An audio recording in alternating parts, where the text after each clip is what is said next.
Estamos en cabina con el director general de Educación Superior Técnico Productivo del Ministerio de Educación, Miguel Calderón, a quien le damos la bienvenida. ¿Qué tal, señor Calderón? ¿Cómo está? Buenos días, gracias por la invitación. Cuéntenos un poco sobre esta normativa, ¿no es cierto? ¿Cómo va a ayudar a solucionar un problema que incluso, solamente para hablar ya no de institutos, sino de universidades, ni con la reforma a la ley universitaria se ha podido solucionar, al menos hasta hoy, ¿no es cierto? Estamos esperando que, claro, pase un tiempo prudencial para empezar a ver resultados, pero en el caso de los institutos privados, institutos Bambas, esto parece ser más grave, ¿no? Sí, bueno, hay muchas dimensiones del problema, varios de los que has mencionado yo creo que son bastante importantes.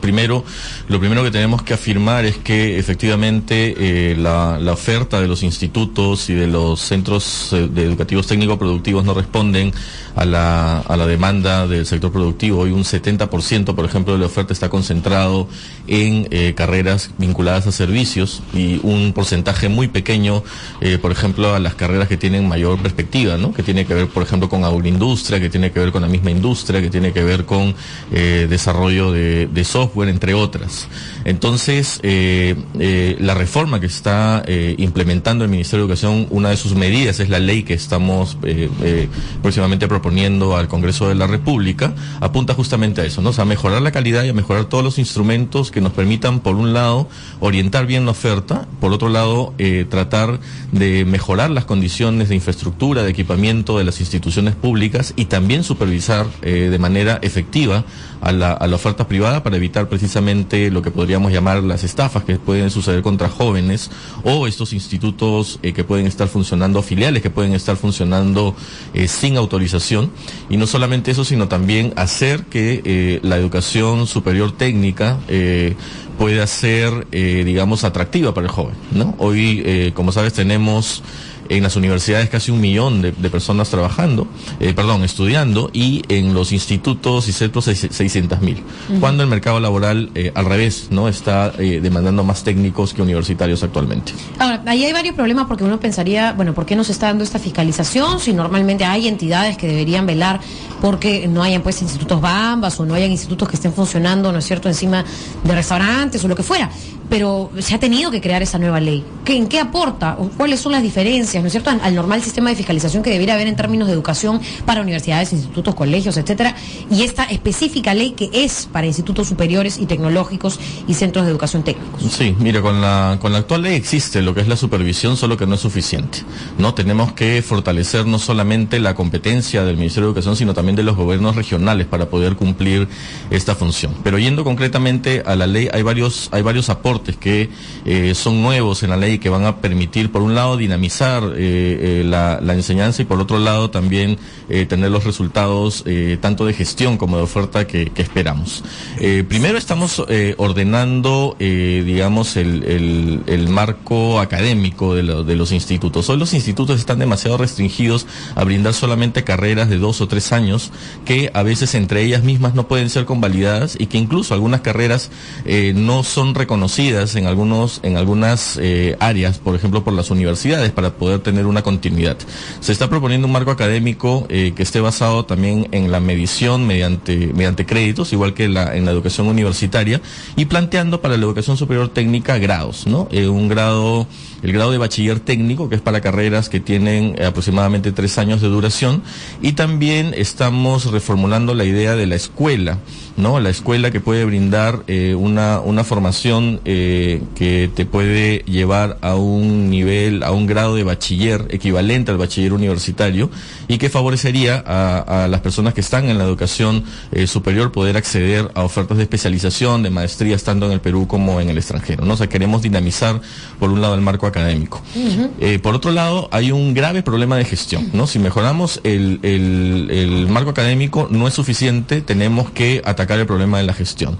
Hoy, por ejemplo, los institutos públicos a nivel nacional dependen de las direcciones regionales. No es una competencia que actualmente tenga el Ministerio de Educación.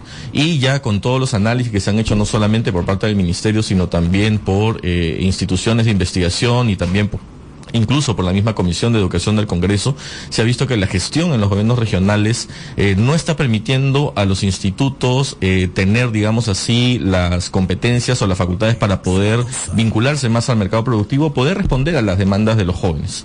Si uno va a un instituto público ahora en muchas de las regiones del país, no reúnen las condiciones de infraestructura, están descuidados, no pueden abrir carreras nuevas, por ejemplo, para responder al mercado, porque eso es un trámite a veces de años. Entonces, todo ese marco de gestión tenemos que cambiarlo. Y justamente lo que propone la ley, tanto para el licenciamiento como para la gestión, es un marco totalmente diferente. Lo que se quiere, por ejemplo, con la gestión es que los directores de los institutos puedan tener mayor margen de manejo de lo que es la gestión del instituto. Hoy, por ejemplo, si un instituto quiere comprar un galón de pintura, ¿no?, para pintar su fachada, tiene que pedírselo al gobierno regional. Y la oficina de administración del gobierno regional se dedica a muchísimas cosas, entre ellas a los institutos. Y lamentablemente, como no ha habido, digamos así, una priorización de esta educación y de las instituciones, los institutos públicos no son atendidos por estas administraciones.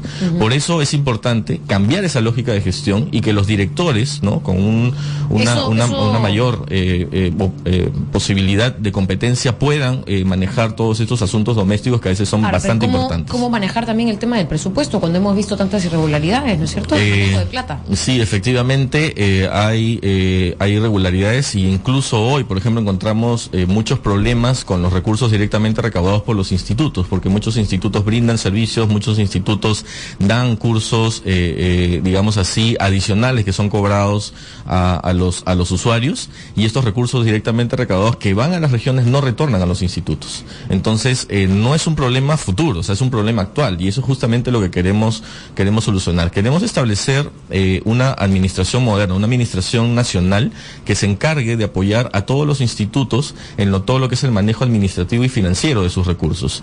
No solamente con efectividad, sino también con transparencia y fiscalización de los recursos que se les puedan brindar. Pasar, digamos, de pedir permiso a simplemente tener los recursos para que ellos los dispongan, ¿no es cierto?, la manera que creen más convenientes, eso es un salto que debiera seguir un proceso, ¿no es cierto?, de, como usted ha dicho, de guía, ¿no es cierto?, de cómo deben administrarse ese tipo de facultades. Y así los vemos. Queremos dar un primer paso, por ejemplo, que es importante, y es que un director sepa efectivamente cuál es su presupuesto, porque muchos institutos no saben, por ejemplo, cuál es su presupuesto, porque los gobiernos regionales manejan una bolsa para 8, 10, 12 institutos, dependiendo de la cantidad de institutos que hay en las regiones, ¿no? Primero, que puedan conocer su presupuesto.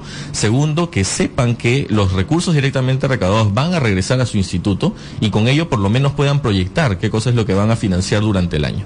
Hay muchos institutos, y he tenido la ocasión de ver, por ejemplo, en Arequipa, 2 institutos, incluso acreditados, ¿no?, incluso acreditados en el sistema de calidad, que sencillamente ya no van a retornar sus recursos directamente recaudados y tienen un gran problema presupuestal de aquí en adelante, ¿no? Y supuestamente son institutos que tienen una certificación de calidad. Entonces, todas esas situaciones que afectan, ¿no?, a los jóvenes que estudian, que afectan a la misma región, porque no tienen una oferta de calidad que responda a las necesidades de su mercado o de su sector productivo, tenemos que superarlas, y justamente la ley apunta a eso, ¿no? O sea, por un lado, como señalaba, mejorar el marco académico, mejorar este marco de gestión de los institutos, y además, y es un tema muy importante y es algo que el ministro Saavedra está promoviendo para todos los niveles de la educación, es revalorar el rol docente.